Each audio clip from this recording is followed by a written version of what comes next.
Bismillahirrahmanirrahim. Assalamualaikum warahmatullahi wabarakatuh. Alhamdulillah ala ihsani wa syukru lahu ala taufiqihi wa amtinani. Asyhadu an la ilaha illallah wahdahu la syarika lahu ta'ziman sya'ni wa asyhadu anna Muhammadan abduhu wa rasuluhu ila ridwani. Allahumma shalli alaihi wa ala alihi wa ashabihi wa ikhwan. Hadirin hadirat yang dirahmati Allah Subhanahu wa taala, kita lanjutkan pembahasan kita yang terakhir tentang babun fil muhafadzati 'alal a'mal. Bab yaitu agar menjaga amal soleh tetap bisa kontinu ya. Dan pada pertemuan sebelumnya kita telah membahas ayat-ayat yang dibawakan oleh Imam Nawawi rahimahullah taala terkait dengan bab ini. Kemudian kita akan bahas hadis-hadis. Kata Imam Nawawi rahimahullah taala, wa ammal ahaditsu faminha. Adapun hadis-hadis yang terkait dengan bab ini di antaranya hadis Aisyah yang sudah lewat kita bahas, di mana Aisyah radhiyallahu anha berkata, wa kana ahabbu din ilaihi ma dawama sahibuhu alaihi. Dan bahwasanya agama yang paling dicintai oleh Nabi sallallahu alaihi wasallam yaitu apa yang dikontinukan oleh pelakunya. Waqad sabaqa fil babi qablahu, dan telah lalu pembahasan sebelumnya. Di sini mengingatkan kepada kita bahwasanya amal yang paling dicintai oleh Rasulullah SAW yang amal tersebut pelakunya kontinu dalam melakukannya. Ya, dan itulah yang dilakukan oleh Nabi SAW. Bahwasanya Nabi SAW amalannya adalah timah, yaitu selalu kontinu. Ya.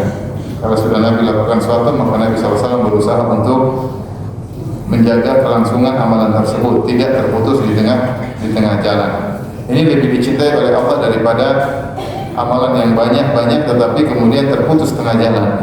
Sesekali banyak tapi kemudian jarang dilakukan atau terputus sama sekali. Lebih baik sedikit tetapi kontinu. Sebagaimana dalam hadis sebelumnya, ahabul a'mali ila Allah adwamuha wa in qalla. Amal yang paling dicintai oleh Allah adalah yang paling kontinu meskipun sedikit. Kemudian kita lanjut hadis berikutnya tentang pentingnya menjaga amal. Hadis berikutnya wa an Umar bin Al-Khattab radhiyallahu anhu, dari sahabat Umar bin Khattab radhiyallahu anhu, qala, dia berkata, qala Rasulullah sallallahu alaihi wasallam, Rasulullah sallallahu bersabda, man nama an hizbihi minal lail, siapa yang ketiduran dari wiridnya, hizbihi maksudnya wiridnya yang biasa dia baca atau kegiatan ibadah yang bisa dilakukan di malam hari dia ketiduran, atau an syai'in minhu, atau sedikit dari amal atau amal apapun yang biasa dia kontinukan atau dia biasakan, wa qara'ahu ma baina sholatil fajri wa sholatil zuhur, kemudian dia baca antara sholat subuh dan sholat zuhur, kutiba lahu ka'annama qara'ahu minal lail, maka dicatat baginya seakan-akan dia baca di malam hari. Hadis riwayat Muslim. Hadis ini menunjukkan siapa yang ketiduran dari kebiasaan yang dia lakukan di malam hari. Ya. Kata Syaukani ketika menafsirkan hadis ini, beliau berkata, al-muradu huna, yang dimaksud al-wirdu minal Qur'an, yaitu dia punya kebiasaan baca Al-Quran ukuran tertentu, mau 1 juz, setengah juz, 1 halaman, 2 halaman, 2 juz, yang dia jadi patokan tiap hari dia baca segitu. Dan ini dalil seorang boleh untuk mematok jumlah bacaan yang dia baca dalam rangka untuk bukan dikatakan sunnah, bahwasanya Rasulullah suruh patokan jumlah tersebut bukan, tetapi dalam rangka untuk bisa kontinu. Misalnya orang ingin baca setiap hari terus, ya boleh saja, agar dia termotivasi, atau dia mengatakan setengah hari, 1 hari setengah juz, 1 hari 2 juz, tapi dia berusaha untuk kontinu. Ya tentu dengan ikhlas, bukan untuk dipamerkan, ya. Tetapi dalam rangka agar bisa mentertibkan, ya, menjadwalkan, maka ini baik. Karena kita dalam kehidupan ini, kalau kita tidak jadwalkan kebaikan kita akan terlewatkan. Ya, kita akan terlewatkan karena kesibukan ini terlalu banyak. Ya, banyak yang mau kita nonton, banyak yang mau kita lihat, banyak yang kita mau komentari, banyak komentar orang mau kita salah-salahin. Banyak kegiatan. Makanya kalau kita nggak jadwalkan kebaikan kita, biasanya kita nggak bisa continue. Maka saya sampaikan di antara metode agar kita bisa memanfaatkan umur kita, kita memplanning dan kita menjadwalkan. Sebagaimana urusan dunia kita punya jadwal, misalnya jadwal olahraga ada, jadwal kuliner ada, ya, jadwal jalan-jalan ada jadwal. Ibadah juga harus jadwalkan. Setiap hari kita jadwalkan.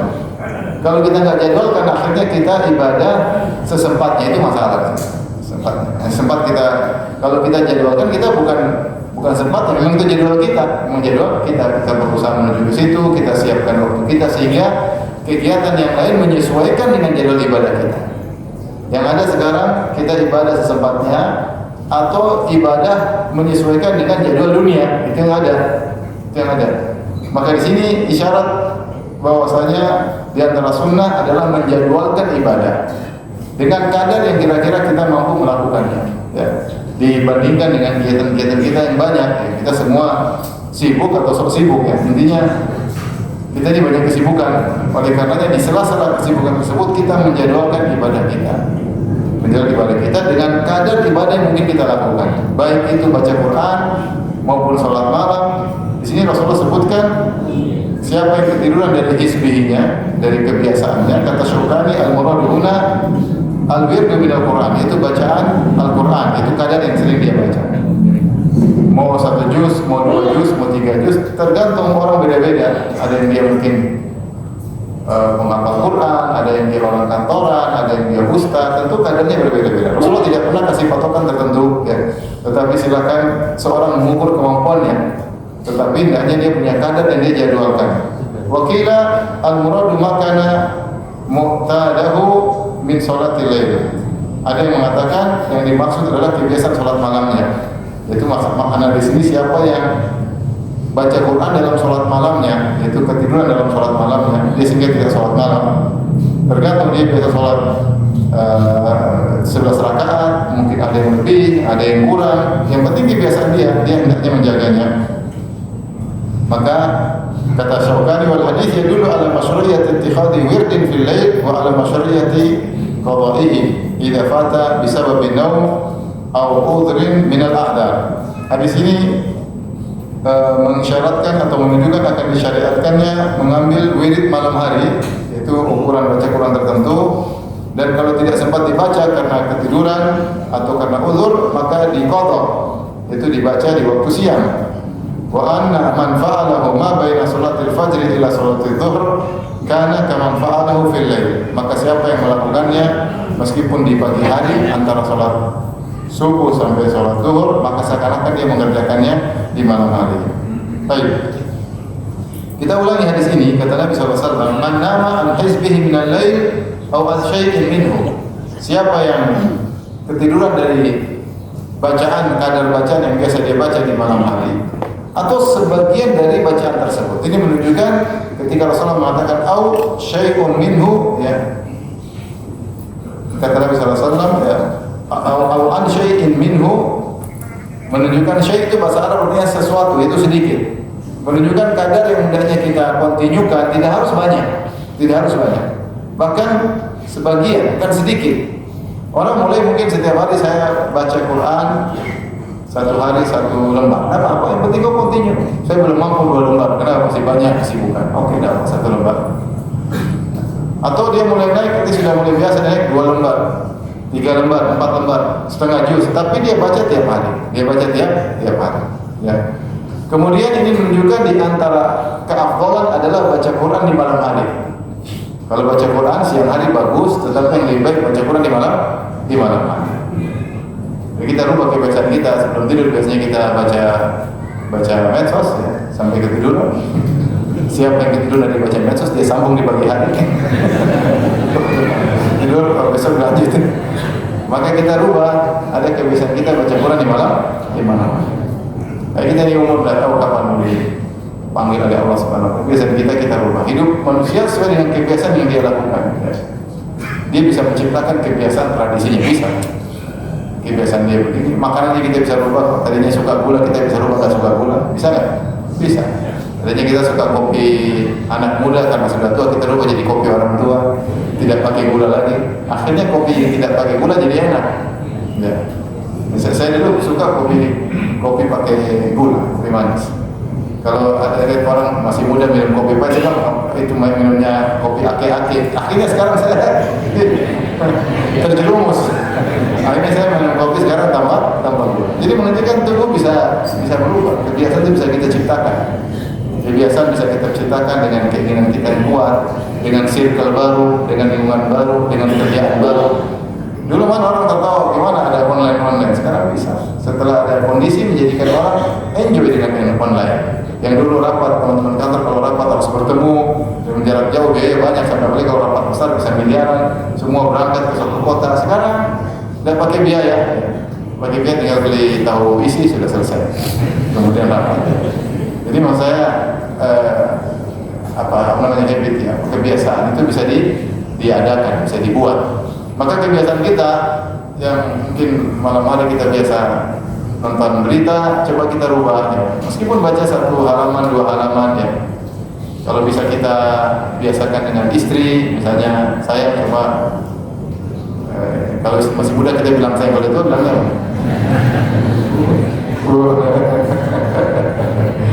sayang juga lah saya. Ya, coba dengar Abi baca dulu ya.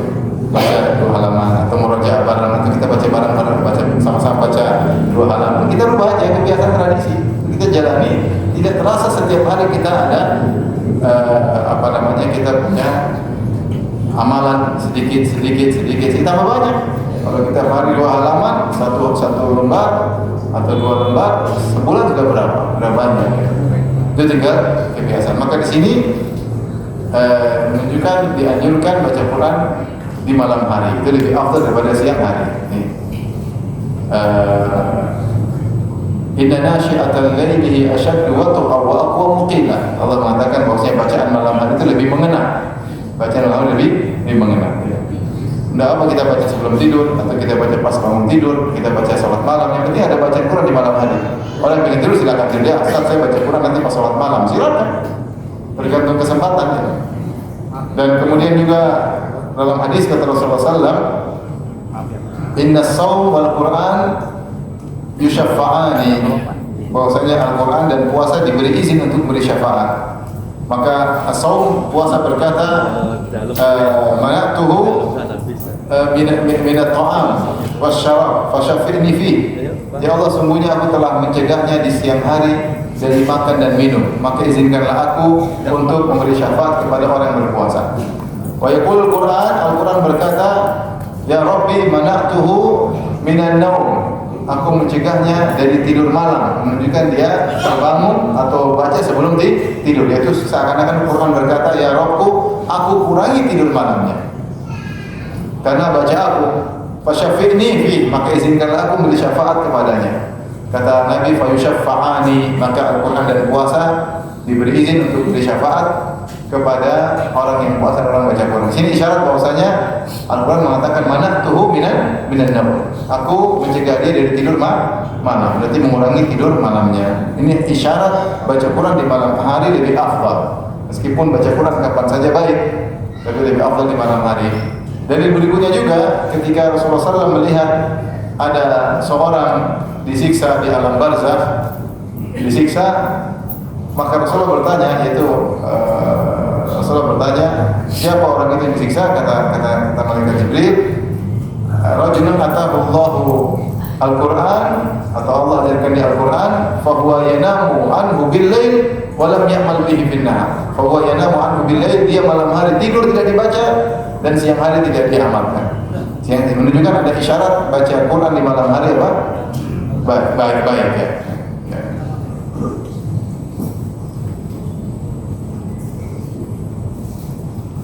Jadi ibu-ibu ajak suaminya untuk baca Quran di malam hari.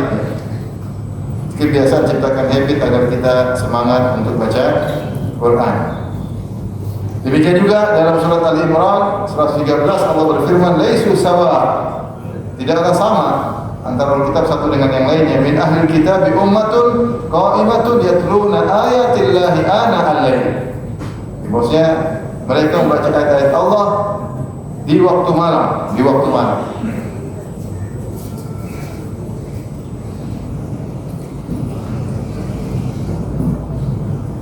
Dan baca Quran terbaik kata Ibnu Taimiyah rahimahullah adalah dalam sholat.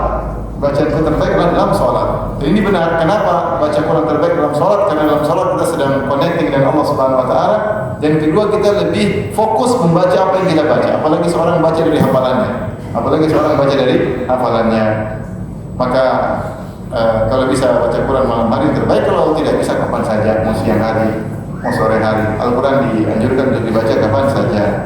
Tapi di sini siapa yang biasa baca Quran malam hari, ukuran tertentu kadar yang biasa dia baca, kemudian dia ketiduran, baik dia baca Quran sebenarnya dari tafsiran Asy-Syaukani rahimahullah, baca Quran saja, atau dia baca dalam sholat malam, itu sholat malamnya, kemudian dia ketiduran, maka dia baca di waktu siang, di waktu pagi, yaitu antara waktu sholat fajar sampai zuhur. Itu dia boleh baca jam 6, dia boleh baca jam 7, dia boleh baca jam 8, dia boleh baca jam 11, pokoknya sebelum sholat zuhur. Maka kutiba lahu ka'annama, maka dicatat baginya ka'annama qara'ahu minal lail, seakan-akan dia baca di malam hari. Tapi ini mungkin ada beda pahala enggak antara pagi dan malam? Ada. Dia baca di pagi hari, tapi kata Nabi seakan-akan dia baca di malam hari, menunjukkan baca di malam hari lebih apa? Lebih afdal. Dan subhanallah, malam hari itu waktu banyak orang buang-buang. Makanya Rasulullah SAW wa kana yakrahu an-nauma qablahu wal haditha ba'dahu. Adalah Rasulullah SAW tidak suka orang tidur sebelum Isya, dan tidak suka orang ngobrol setelah Isya. Kenapa? Karena malam itu panjang. Kalau orang sudah mulai buka obrolan setelah Isya tanpa ada tujuan, maka akan waktunya terbuang. Terbuang. Maka hendaknya dia isi dengan kebaikan. Di antara kebaikan yang bisa dia isi, dia ibadah dengan baca Quran. Dia baca Quran. Kemarin saya ketemu ibu-ibu, saya tanya, ibu, ini waktunya ngaji, mulutnya berhenti dulu, jangan makan terus. Kata ibu tersebut, dia bilang, Ustaz, ini biar kita tidak gibah, makanya kita makan terus. Jadi mencegah gibah dengan ngemil. Katanya ngemil obat gibah. Ada aja ibu. Ibu hebat ya. Makanya ngemil untuk mencegah apa? Gibah. Jadi kita bisa ambil faedah bahwasanya disunahkan kita punya wirid tertentu tiap hari. Kita rutinkan, bahkan kalau kita tidak sempat baca, kita baca di waktu yang lain.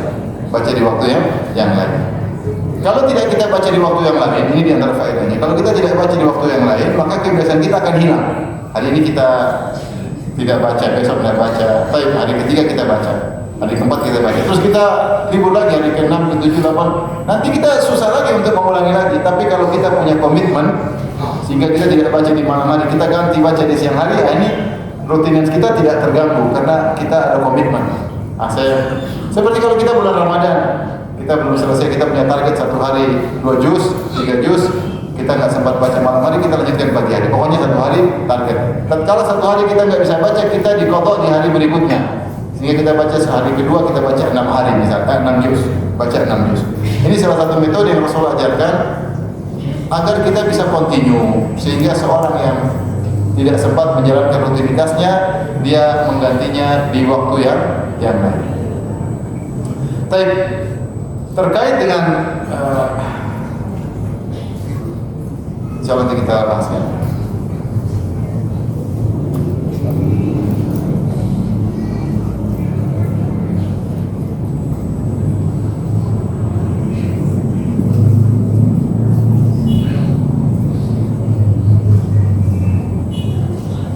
Dan untuk, saya ulangi lagi, untuk merutinkan sesuatu jangan langsung banyak-banyak. Tadi Rasulullah mengatakan au syai'in minhu, ataupun sedikit.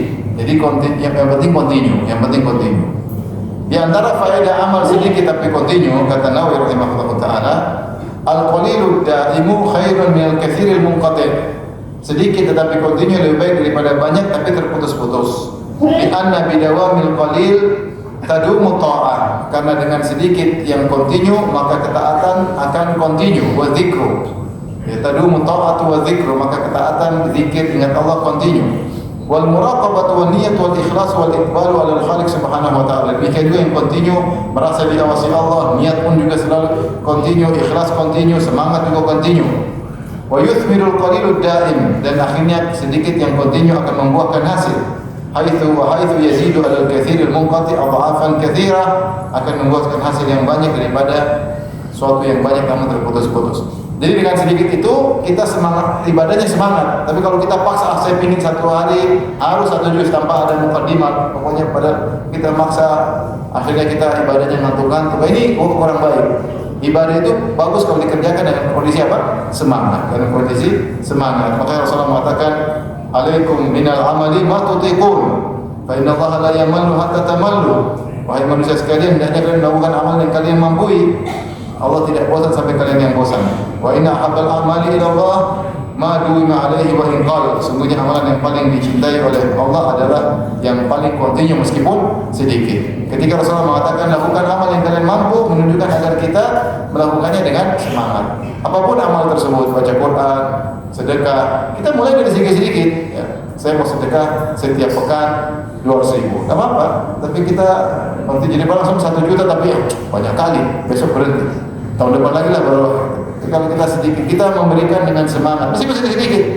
Ada orang kasih 10.000, ada yang kasih 50.000, semakin banyak duit 100.000. Ya. Ada yang kasih dolar, $100, ada nggak ada. Ya, punya duit, kalau punya duit yang ngeliat dong, insya Allah. Jadi orang beda-beda, tapi dia berusaha sedekah dengan apa? Dengan semangat, Ya. Ada kawan dia naik mobil kemana-mana, dia siapin 10.000. 10.000 dilipat-lipat. Jadi setiap kasih bukan 2.000 apa? 10.000. Boleh kasih 10.000. Ya. Semoga selamat Pak Haji. 10.000. Kalau 2.000, ya. 10.000 Pak Haji.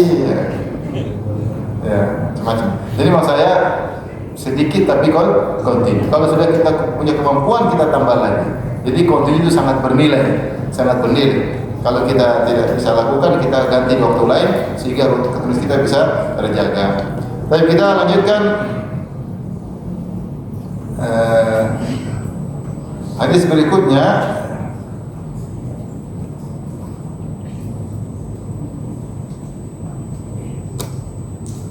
An Abdullah bin Amr bin As radhiyallahu anhuma, dari sahabat yang mulia Abdullah bin Amr bin As. Ini Abdullah sahabat junior, bapaknya Amr bin As sahabat senior. Kakek mereka Al As bin Wa'il kafir. Sehingga ketika kita baca Abdullah bin Amr bin As, kita bilang Abdullah bin Amr bin As radhiyallahu anhuma, semoga Allah merahmati keduanya, yaitu Abdullah dan bapaknya. Kalau kakeknya juga Islam, sahabat, kita bilang radhiyallahu taala anhum. Tapi karena yang Islam cuma 2, sahabat cuma 2, kita bilang anhuma. Anhuma itu menunjukkan 2. Yaitu Abdullah sahabat, Amr bin As juga sahabat. Dan sahabat banyak yang namanya Abdullah. Seperti Abdullah bin Amr bin As, Abdullah bin Umar, Abdullah bin Abbas, Abdullah bin Mas'ud. Yang senior Abdullah bin Mas'ud. Adapun Abdullah bin Amr bin As, Abdullah bin Abbas, Abdullah bin Umar, ini semua junior. Salah satu yang, dan ini 4 Abdullah ini banyak meriwayatkan hadis. Baik Abdullah bin Abbas yaitu Ibn Abbas, atau Abdullah bin Umar atau Ibn Umar, atau Abdullah bin Amr bin As, atau Abdullah bin Mas'ud. Kalau bilang Abdullah biasanya Abdullah bin Mas'ud. Semuanya sahabat yang minal muksirin, yang banyak meriwayatkan hadis. Tapi di antaranya Abdullah bin Amr bin As, kata beliau, qala li Rasulullah sallallahu alaihi wasallam. Rasulullah SAW berkata kepada, ya Abdullah, la takun mithla fulan. Wahai Abdullah, yaitu Abdullah bin Amr bin As, janganlah kau seperti si fulan. Kana yakumul laila fataraka qiyamal lail. Dia tadinya salat malam, kemudian dia tinggalkan salat malam. Muttafaqun alaihi, riwayat Bukhari dan Muslim. Hadis ini Rasulullah SAW menasihati Abdullah bin Amr bin As, dan dia anak muda masih junior. Rasulullah SAW mengingatkan, kamu jangan seperti si fulan. Nah, apakah Rasulullah menyebut nama si fulan atau tidak? Ya.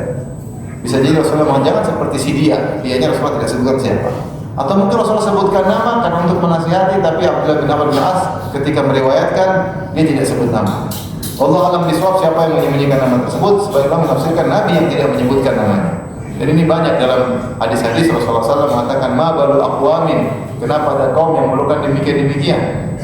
Ya, kenapa ada seorang yang demikian? Kalau tidak sebut nama. Ini diantara metode Nabi dalam memberi nasihat.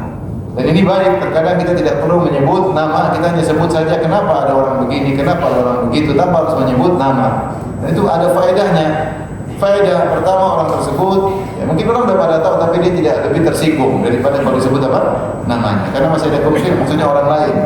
Yang kedua, orang tersebut ketika tidak disinggung secara langsung, dia lebih mudah untuk menerima nasihat. Jadi mudah untuk menerima nasihat. Jadi kalau si fulan bin fulan langsung ketahuan. Tapi kalau ada orang yang begini, jangan seperti itu. Mungkin dia tersinggung, oh ini kayak seperti saya, apa maksudnya orang lain, tapi dia merasa dia juga melakukannya, maka dia lebih mudah untuk menerima nasihat karena tidak langsung dituding secara langsung. Yang ketiga, manfaatnya hati orang bisa berubah kalau dia sudah baik, sehingga dia keluar daripada hal tersebut. Tapi kalau sudah disebut namanya, kemudian sudah masuk berita, sudah tersebar, maka stempel sampai jejak digitalnya tidak bakalan hilang. Jejak digital tidak bakalan hilang. Oleh karenanya sebisa mungkin kalau kita menasihatkan harus menyebut nama yang terbaik, kecuali terpaksa. Khawatir orang tersebut berubah, ketika dia sudah berubah, jejak digitalnya tidak hilang. Ya. Maka Rasulullah mengatakan, wahai Abdullah bin Amr bin As, janganlah kau seperti si fulan. Rasulullah tidak sebut namanya. Sampai ada sebagian ulama mencoba mencari siapa si fulan yang dimaksud, dia enggak ketemu. Ya memang mungkin Rasulullah tidak sebut namanya. Karena yaqumu al-lail, kenapa jangan seperti si dia? Karena dia dulu itu salat malam. Fataraka qiyamal lail, kemudian dia tinggalkan salat malam. Ini Rasulullah mencela. Kita tahu salat malam sunnah atau wajib? Sunnah. Tentu sunnah apa definisinya? Sunnah jika dikerjakan dapat pahala, jika ditinggalkan tidak mengapa. Tetapi ketika sunnah tersebut sudah jadi rutinkan, kemudian ditinggalkan menjadi tercela, meskipun tidak dosa, tapi tercela. Buktinya Rasulullah bilang, kamu jangan seperti si fulan. Kenapa? Dia tadinya salat malam, kemudian dia tinggal. Apakah si fulan tadi berdosa? Tidak. Cuma sayang, jadi tercela. Ada rutinitas yang sudah dia bentuk, kemudian dia tinggalkan karena bukan udzur syar'i, maka janganlah kau seperti dia. Ya. Maka ini menunjukkan bahwasanya continue dalam suatu ibadah mendapatkan nilai plus di sisi syariat, di sisi Allah Subhanahu wa taala. Ya. Dan perkara sunnah yang sudah dirutinkan, sudah menjadi habit seseorang, kemudian tiba-tiba dia tinggalkan tanpa udzur syar'i, maka ini tercela. Ya, tercela berarti dia sayang ada istilahnya produsen pahala yang bisa dia lakukan ternyata berhenti, ya produksi pahala tersebut. Ada cara agar dia bisa menghasilkan pahala setiap hari dengan kebiasaannya, akhirnya terhenti. Jadi kita hidup ini cuma sementara. Kalau kita tidak menjebak diri kita dalam kebiasaan-kebiasaan berpahala, kita akan merugi. Sebagaimana perkataan sebagian salaf, al-waqtu kas-sayf illam taqta'hu qata'aka. Waktu seperti pedang, jika kau tidak patahkan pedang tersebut, maka pedang tersebut yang akan memenggalmu. Waktu itu begitu, kalau tidak kita paksa untuk manfaat kebaikan, biasanya dia giring kita pada yang tidak bermanfaat atau bahkan maksiat. Maka seorang berusaha menjebak dirinya untuk melakukan hal-hal yang bermanfaat. Jika tidak, waktunya akan terbuang. Di antaranya dia menciptakan kebiasaan-kebiasaan seperti tadi, rutin baca Quran, rutin sholat malam, rutin silaturahmi, rutin zikir pagi petang, rutin bersedekah, rutin ikut pengajian, rutin baca buku agama, rutin cari nafkah, rutin telepon keluarga jauh, rutin kunjungan kepada teman dengan niat untuk menyambung tali ukhuwah. Bikin kebiasaan, bikin kesibukan. Jangan seorang muslim bengong, scroll, bengong, setengah jam lewat, film Korea, film India. Habitnya apa? Nonton Korea, dia ada judul baru, seri 1, seri 2. Habis waktu. Maka jebak diri untuk melakukan kebaikan. Ibu nggak ada kegiatan yang buka Shopee. Apalagi selain Shopee, topet.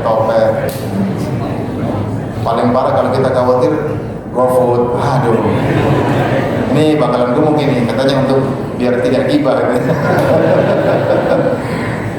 Jadi kalau kita nggak ada kegiatannya gitu. Sekarang sarana untuk menghabiskan umur banyak banget.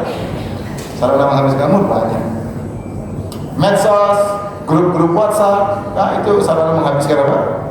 Umur, ya. Untuk dibuang-buang. Telegram, Instagram, TikTok, apalagi Twitter, Facebook, iya Instagram ya. Kadang satu orang akunnya 2, 3, akun satu akun yang soleh, akun 2 akun abu-abu, akun 3 akun bermasalah. Subhanallah, habis waktu. Baik, kita yang sudah berusia seperti kita ini sudah saatnya kita tobat. Kalau kita nggak tobat 40 tahun ke atas, mau tobat kapan lagi? Dahulu disebutkan karena ahlul Madinah idza balagha ahadum 40 sana aqbala 'ala al-akhirah. Disebutkan tentang ciri-ciri penduduk kota Madinah di zaman dahulu, zaman tabi'in, zaman Imam Malik. Kalau salah seorang dari mereka sudah mencapai usia 40, sudah sibuk dengan akhirat. Sudah waktunya main-main, sudah berhenti. Sementara kita di zaman sekarang 40 baru nakal, baru main mogil lah, bukan main nakal, maksudnya mulai banyak kesibukan yang kurang jelas ya. Main inilah, main padel berlebih-lebihan lah, main apalah, semuanya baik tapi jangan berlebihan. Ini maksudnya 40 baru orang udik ya, berapa? Udik. Sampai ada seorang, kamu umur segini masih main gitu ya, dia nggak sebut main apa, pokoknya main itu.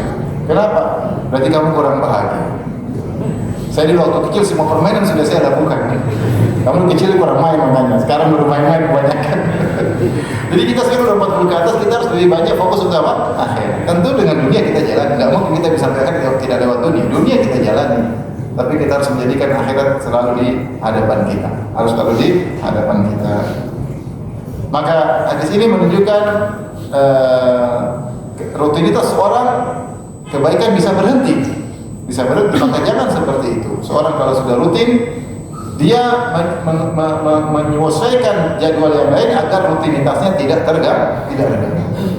Saya ada orang, Syekh Razak cerita tentang murid yang meninggal ketika sedang berdakwah di Afrika kemudian ditembak. Ya. Namanya Syekh Al-Walid Al-Adi, dia punya buku tentang Ibnu Qayyim 3 jilid, saya punya bukunya, doktor ya, tentang bidang akidah.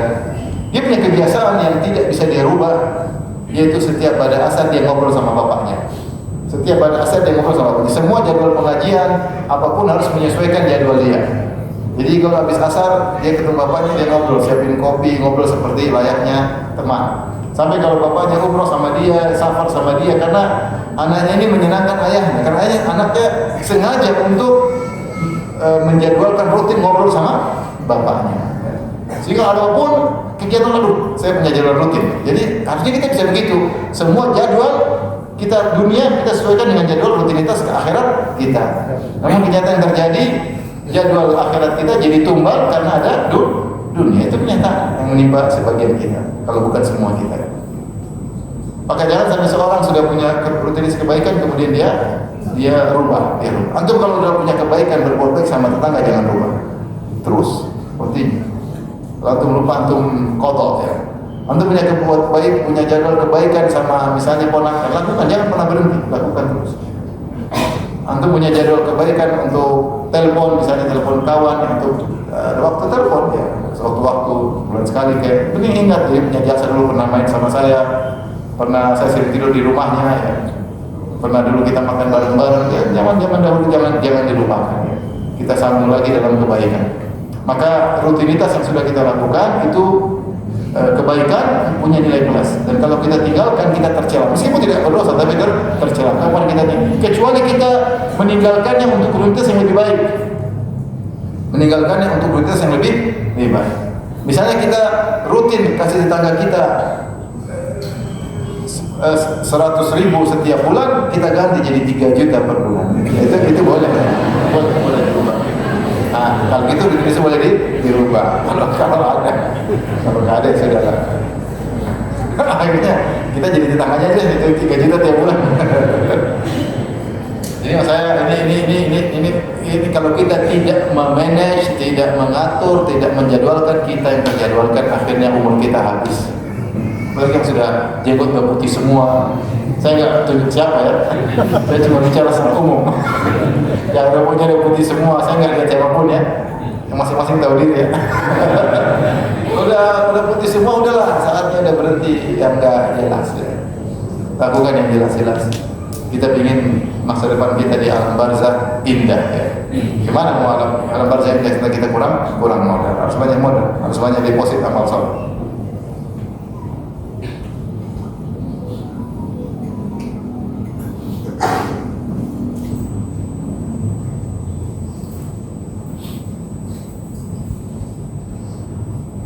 Bahkan dalam sebagian riwayat Rasulullah SAW memotivasi Abdullah bin Umar, tadi Abdullah bin Amr bin As, ya.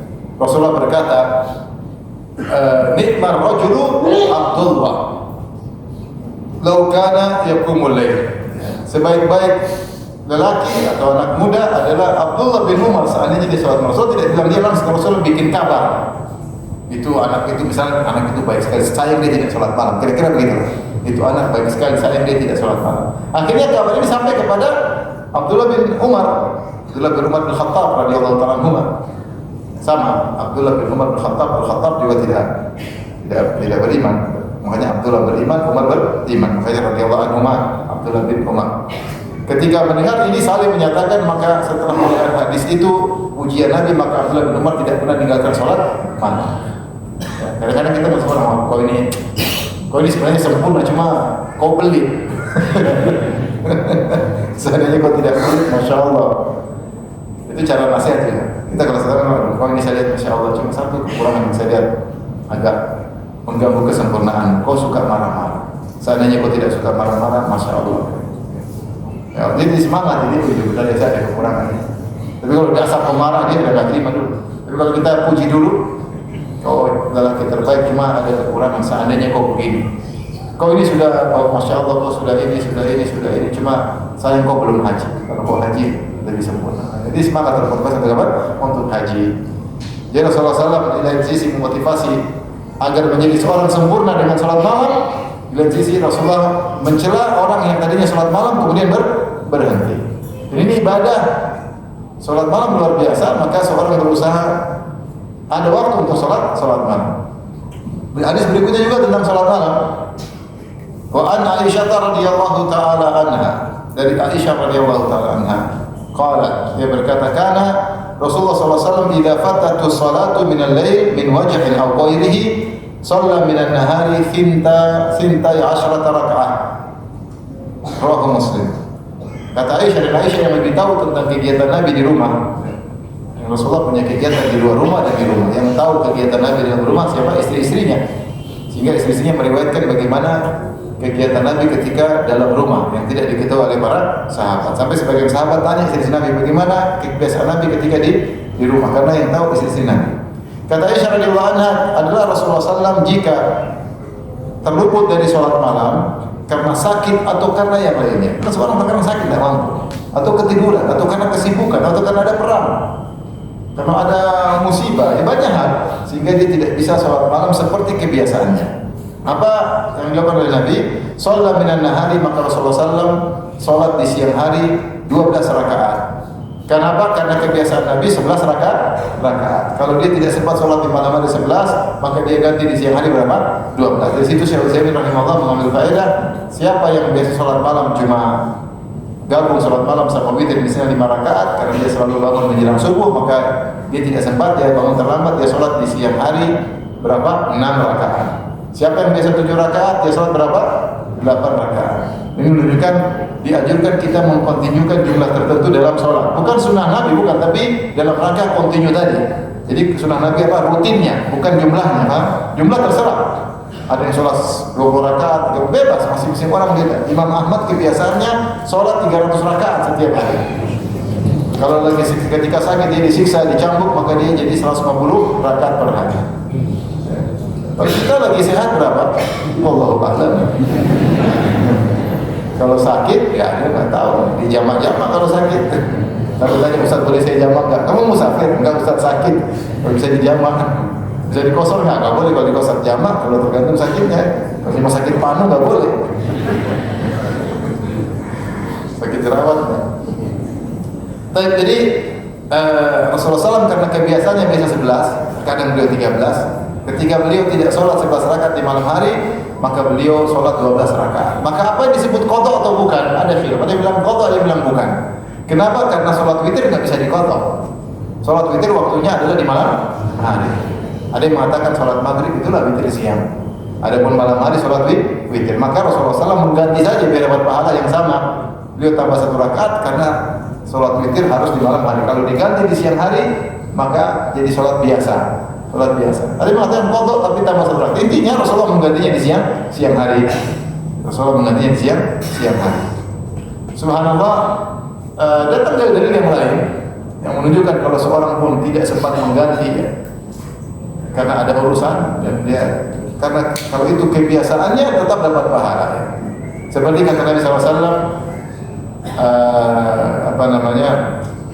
idza marida al-'abdu aw safar kutiba lahu ma kana ya'malu muqiman sahihan.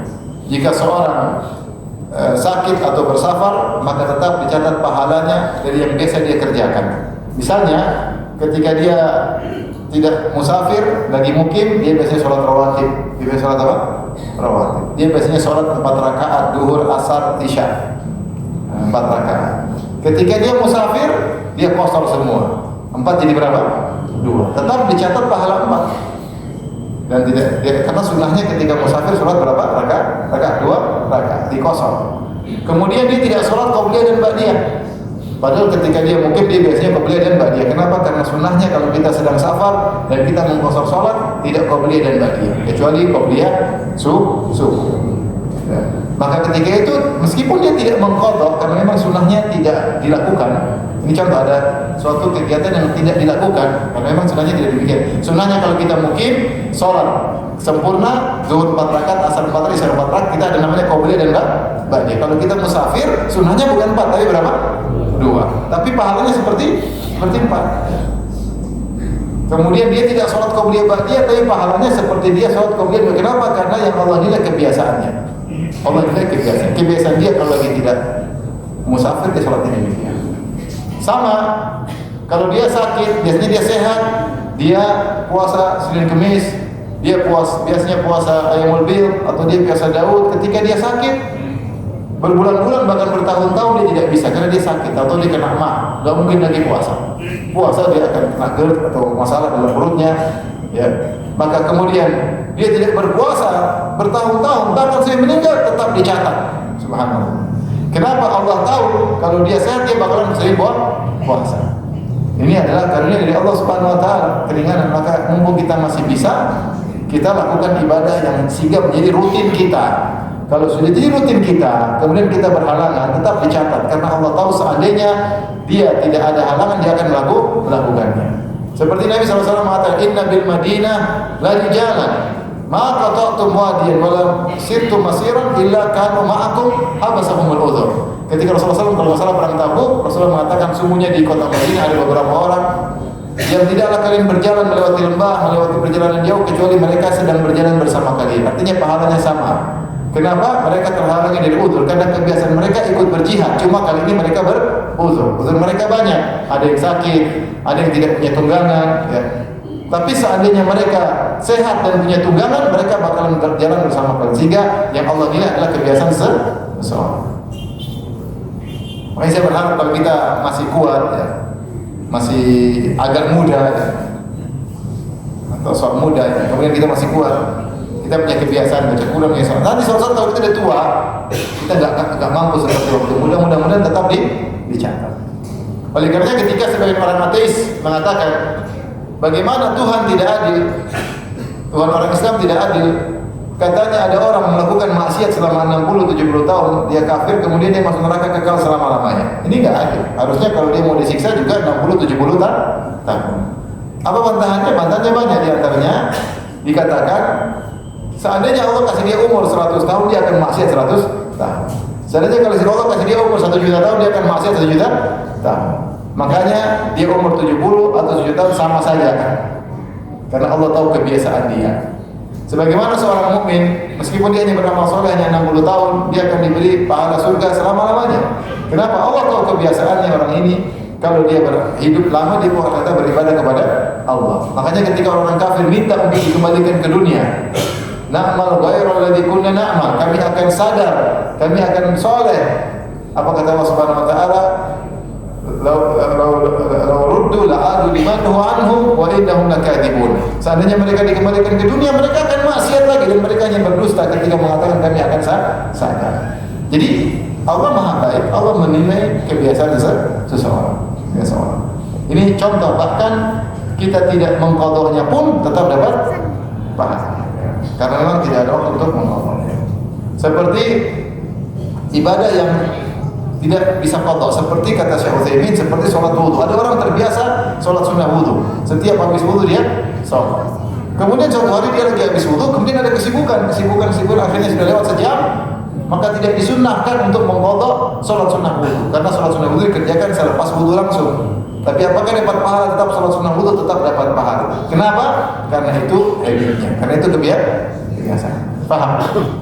Seorang biasa sholat tahiyatul masjid. Tapi katakanlah ketika itu dia datang, dia perut sakit, ingin dia duduk, atau dia masuk masjid dalam kondisi batal, sementara dia mungkin harus ikut pengajian, sehingga dia beruzur tidak sholat. Tidak mungkin setelah 1 jam kita bilang sudah ya, masih pagi enggak, karena sudah terlalu lama jedanya. Beda kalau dia baru duduk baru 1 menit, itu masih boleh. Kalau sudah 1 jam, setengah jam sudah lewat waktunya, maka tetap dicatat kebiasaannya sholat tahiyatul masjid. Seperti itu. Jadi ini diantara anugerah dari Allah Subhanahu wa taala. Bahkan datang dalam satu hadis.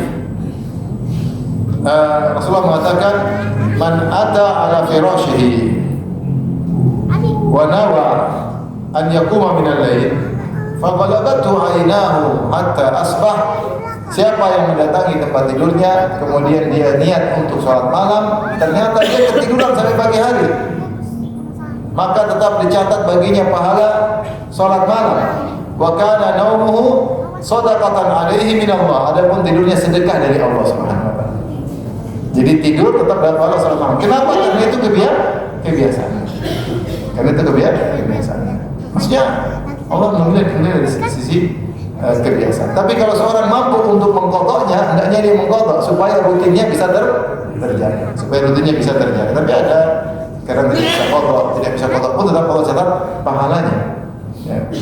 Allah Ta'ala alam bisawab. Di sini Rasulullah SAW kebiasaannya adalah sholat 11 ketika beliau tidak sholat malam karena ada sakit atau yang lainnya, maka beliau ganti menjadi 12 rakaat. Dan ini ikhwan dan akhwat yang dirahmati Allah Subhanahu wa taala, nasihat kepada kita semua untuk semangat sholat malam. Semangat sholat malam. Sampai datang hadis tadi untuk perhatian sama sholat malam. Tadi hadis pertama, kalau mau tidur niat sholat malam. Seandainya kau ketiduran pun, tapi niat yang sungguh-sungguh. Seandainya kau pun ketiduran, kau tetap dicatat sholat, pahala sholat malam. Kan seorang tidur misalnya di awal, jangan begadang, dia sudah pasang waker, ternyata dia ketiduran. Ya sudah, Allah kasih sedekah sama dia. Sudah ketiduran dapat pahala sholat malam. Sehingga Rasulullah mengajarkan kita mau tidur niatkan sholat malam. Ya.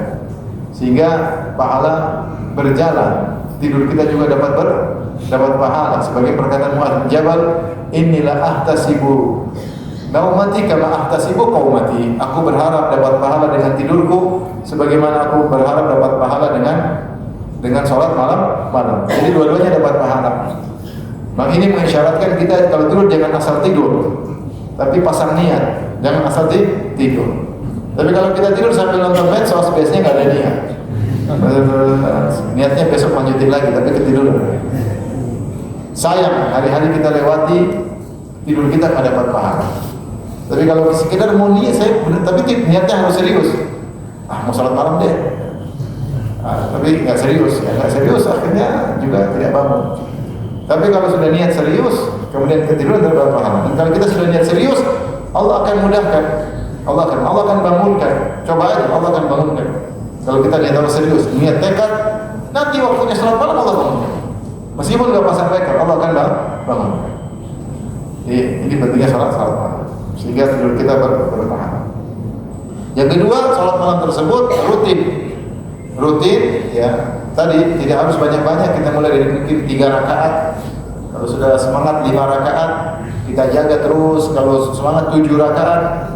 Kalau kita bisa jaga terus sampai 11 rakaat. Kalau bisa jaga lebih itu silakan, sesuai dengan kemampuan kita. Ada orang sholat malam waktunya 1 jam dengan memperpanjang bacaan sehingga jumlah rakaatnya sedikit.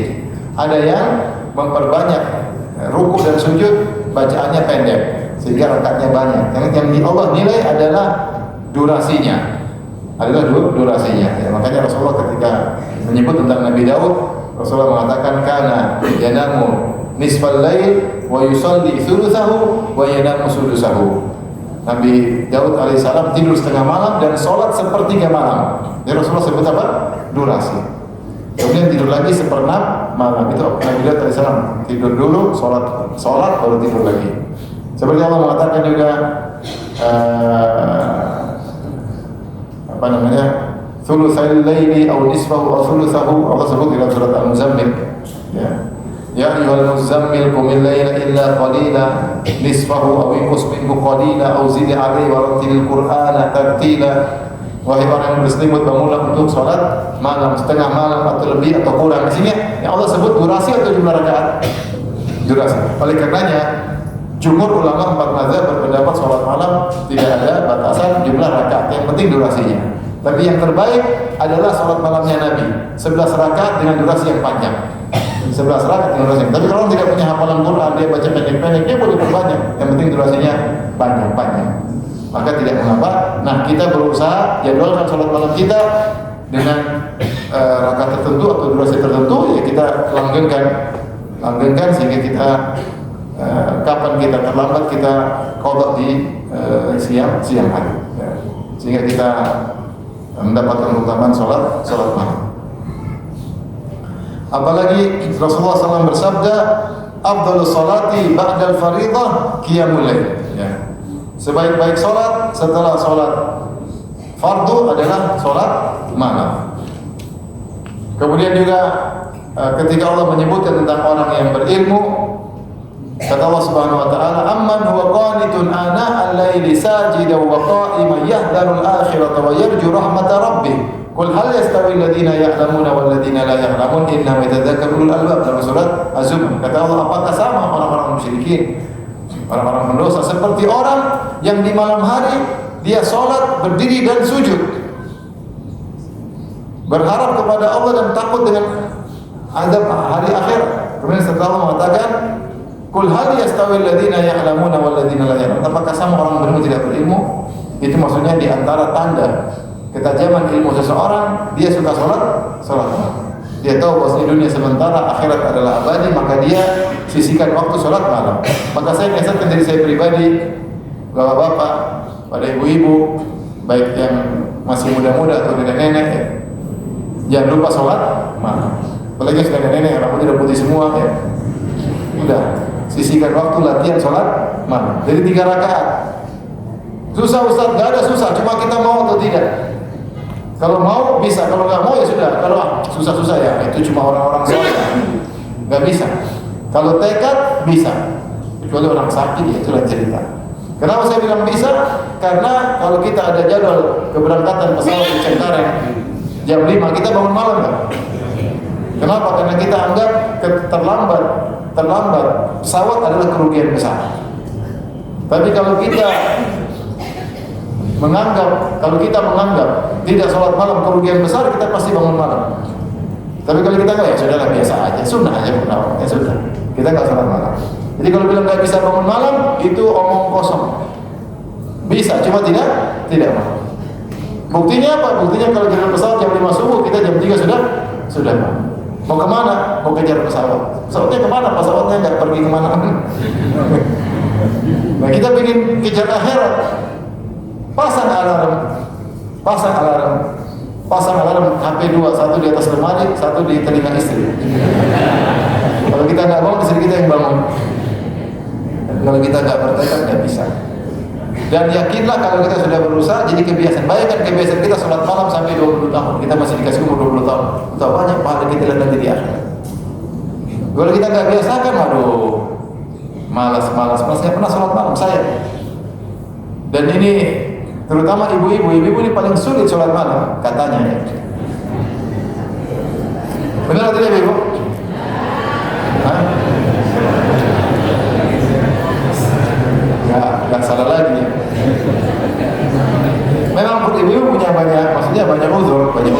Capek ngurus anak-anak, capek masakin buat suami, capek ngomelin suami.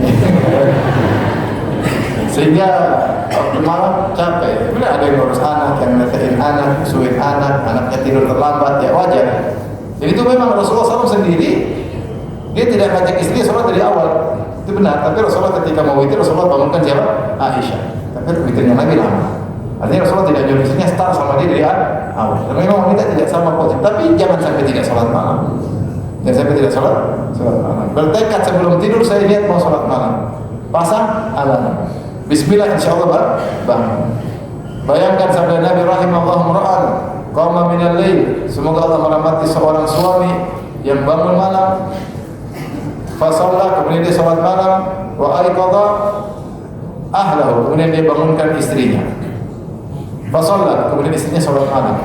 Fa in abad, kalau istrinya enggan salat malam, nadaha fi wajhil ma, maka dia percikan air di wajah istrinya. Ini dalil bahwasanya seorang suami boleh ada maksa istrinya. Nih bangun. Ini gayung, lihat gayung ya. Saya cek.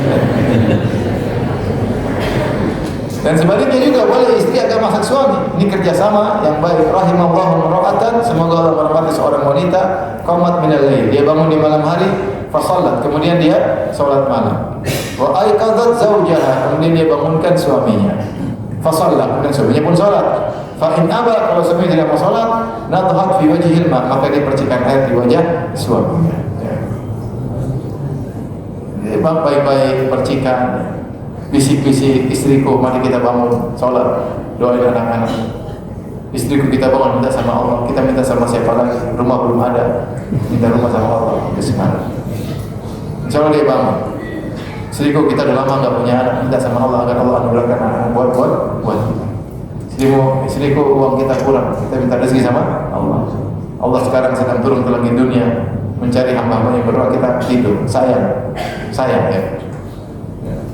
Sampai ada seorang budak, dia bangun, kemudian dia dicari sama tuannya, dia sedang sujud, dia berdoa. Dalam doanya saya lupa, saya baca dalam buku sejarah. Jadi dia berdoa, saya lupa lafal doanya. Jadi dia mengatakan, ya Allah, dengan cintamu kepadaku, dia bertawassul dengan cinta Allah kepadanya. Dan majikannya dengar. Setelah majikannya dengar, kenapa kau bilang begitu? Kata budak-budak ini, iyalah, Allah cinta sama saya, buktinya saya dibangunkan sholat malam, kamu tidak. Allah perhatian sama saya, buktinya saya dibangun sholat malam. Padahal yang capek majikan atau anak buah, ada bantu yang capek. Tapi majikan yang tidur, bantu yang bang. Berarti dicintai Allah kan? Ya, saya sebutan sama Allah Subhanahu wa Ta'ala. Jadi bisikan sama istri, sayang. Kalau dia gak bangun lagi, sayang, kamu udah sholat malam, tapi kawin lagi. Bangun ya. Bercanda, jangan dipraktekan. Jadi kerjasama, ini kerjasama yang indah. Sampai kata Nabi SAW, fa in shalla ya jami'an, kalau keduanya sholat malam, kutiba minadz dzakirin Allah katsiran wa dzakirat, maka keduanya dicatat termasuk dari lelaki yang banyak ingat Allah dan wanita yang banyak ingat Allah. A'adallahu lahum maghfiratan wa ajrun 'azima. Maka keduanya dijanjikan oleh Allah dengan ampunan yang besar dan ganjaran yang besar, yaitu surga. Subhanallah, suami istri kerjasama sholat malam meskipun sedikit dianggap banyak ingat Allah, karena kerjasama ini sangat penting dalam kehidupan rumah tangga.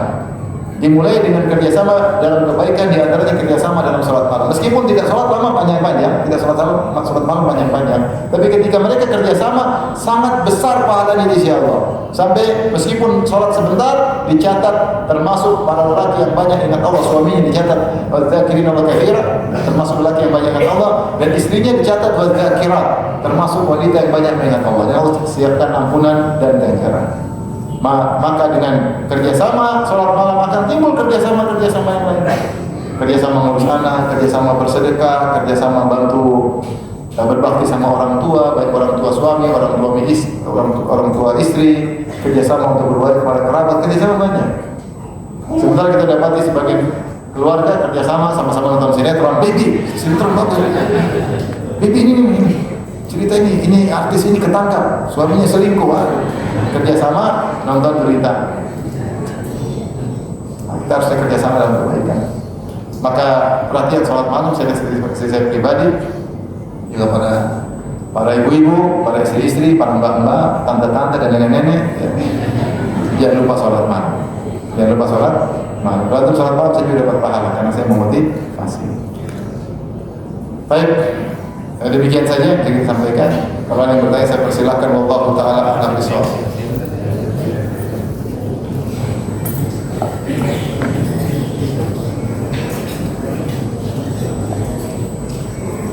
Ustaz izin bertanya, ana janda, ana menafkahi anak-anak dengan ngojek dan juga jasa bersih-bersih.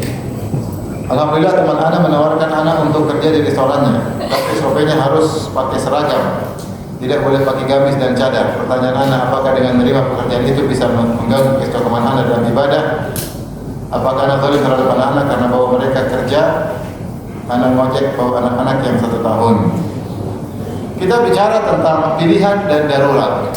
Kalau pilihan tentunya kita ingin yang terbaik. Tapi kalau darurat tidak ada cara kecuali cari makan. Ya, tidak ada kerjaan yang 100% syar'i selama hukum asal kerjaan tersebut boleh. Bagaimana lagi? Ya. Saya kalau dia harus ngojek bawa anak ya ada apa-apa, mau diapain? Tidak zalim karena nggak mungkin taruh di rumah, nggak ada yang ngurus. Disuruh kita zalim kalau taruh anak kita di rumah. Ya sudah bawa aja, Bismillah. Semoga Allah kasih kemudahan. Adapun kerja sebagai di restoran ya bilang boleh nggak saya nggak pakai tapi saya pakai masker. Insya Allah nggak ada masalah. Kalau dia bilang boleh ya ada apa-apa, alhamdulillah. Kecuali ibu meyakini bahwasanya cadar tidak wajib. Kalau ibu meyakini cadar wajib, maka hendaknya berusaha cari alternatif ya, dengan pakai masker dan yang lainnya. Kalau ibu menganggap bahwasanya cadar tidak wajib, ya tidak mengapa dibuka. Ya, tentu meninggalkan yang utama pakai cadar dengan suatu ulama. Tetapi jangan apa namanya, jangan berhias dan berias ya. Tapi saya ajarkan kalau memang tidak ada kerjaan yang sesuai dengan ekspektasi kita, tidak berarti kita tidak kerja. Ya tetap menjaga diri. Karena ini darurat, mau diapain? Seperti seorang sebagai ibu kerja, suaminya sudah kerja tapi tidak cukup. Saya pernah ketemu suami istrinya nangis tidak ingin kerja. Tapi suaminya nggak punya pekerjaan, suami udah kerja, coba suami gaji 1 juta, istrinya gaji 4 juta. Dia nangis, tapi nggak bisa. Suami juga ngerti ya gimana. Kalau saya bukannya suaminya nggak kerja tapi gajinya sedikit di kampung, maksudnya di dalam, jadi uangnya sedikit. Istrinya kerja, ya jaga diri, saya bilang bertakwa kepada Allah. Gangguan di mana saja, kita jualan di pasar juga ada yang ganggu, kita di kantor juga ada yang ganggu. Selama pekerjaan itu bukan pekerjaan maksiat. Adapun kesempurnaan tidak ada, karena kita bersama. Maka kalau ibu bisa nego supaya tetap pakai masker, atau di bagian-bagian yang tidak tertampilkan di hadapan lelaki sehingga tidak mengapa buka cadar, maka itu lebih baik. Saya berdoa kepada Allah agar diberikan pekerjaan lebih baik. Apabila sudah terbiasa melakukan sholat apa? Zuhur 4 rakaat, sholat qobliyah zuhur 4 rakaat dan bagi 2 rakaat. Tapi karena satu hal jadi sholat zuhurnya sudah telat. Karena masih dalam perjalanan, jadi sholatnya jam 14.30. Pertanyaan, apakah saya tetap melakukan sholat rawatib zuhur ataukah bisa diqadha? Boleh di rawatib dulu. Ya, kalau perempuan atau kita sudah bukan di masjid, kita bisa sholat rawatib dulu, baru sholat fardu. Kecuali sholat fardunya kita sholat di masjid, ya kita langsung ikut imam. Nah, berarti sholat qobliyahnya kita qadha setelah itu. Atau kita sampai di rumah ternyata 5 menit lagi sholat asar, ya sudah langsung aja sholat apa? Zuhur. Nanti qobliyahnya kita qadha setelah sholat asar. Boleh. Rasulullah pernah mengqadha qobliyah ba'da zuhur setelah asar. Setelah asar sholat. Tanya apa sholat apa ini? Kata Rasulullah, saya tadi tidak bisa sholat ba'diyah, ada tamu. Jadi ada pertentangan antara keutamaan sholat ba'diyah dengan keutamaan melayani tamu. Maka Rasulullah mendahulukan keutamaan melayani tamu sehingga tidak sempat sholat ba'diyah. Akhirnya beliau sholat setelah asar. Izin Pak Ustaz, di awal tahun ini saya sedang berada dalam kondisi yang sangat membutuhkan pertolongan Allah Subhanahu wa taala. Amalan apa yang sebaiknya saya lakukan agar Allah Subhanahu segera datang? Sekaligus saya mohon doa dari Pak Ustaz dan para jemaah sekalian, semoga rumah yang sedang saya jual dapat segera terjual. Amin. Semoga terjual dengan harga yang baik yang bisa membantu kegiatan. Ya sholat malam, saya bilang apa sholat malam. Sholat malam, puasa Senin Kemis, ketika berbuka berdoa kepada Allah Subhanahu. Kepada siapa lagi kita mengadu kalau bukan kepada Allah. Sholat malam di penghujung kita berdoa kepada Allah. Puasa Senin Kemis ketika berbuka kita angkat tangan berdoa kepada Allah Subhanahu wa taala. Untuk melakukan amalan, apakah ada kriteria durasi amalan dapat dikatakan sudah menjadi amalan rutin? Amalan apa saja enggak ada. Rasulullah au syai'in minhu, atau meskipun sedikit. Tetapi tentunya kita tidak menetap pada amalan yang sedikit kalau kita mampu menaikkan levelnya. Mulai dari sholat malam 3 rakaat. Enggak mampu 1 rakaat pun enggak masalah. 1 rakaat. Saya punya kawan, dia komitmen. Dia orang baik. Tapi setiap habis sholat isya, dia sholat qobliyah isya 2 rakaat. Setelah itu dia sholat witir 1 rakaat. Saya tidak pernah lihat dia tidak sholat. Dia selalu sholat witir 1 rakaat. Tapi dia 1 rakaat, tapi dia tidak pernah tinggalkan. Mungkin dia tahu dia nggak bisa, dia ada penyakit. Mungkin dia bangun tidak bisa bangun malam. Sehingga habis sholat isya dia 2 rakaat, terus dia witir 1 rakaat. Itu jadi kebiasaan dia. Ya, yang mampu dia cuma 1 rakaat. Tapi kalau seorang mampu dia tambah. Saya nggak bisa bangun malam, sudah sholat witir sebelum tidur. Kapan kau bisa merubah kebiasaan menjadi lebih baik? Rubah menjadi lebih baik. Di malam hari, rakaat ditambah. Tapi seorang tahu mengukur dirinya masing-masing. Ya. Tapi yang penting kalau continue. Dan demikian saja kajian kita. Insyaallah kita lanjut di bulan depan. Insyaallah. Assalamualaikum warahmatullahi wabarakatuh.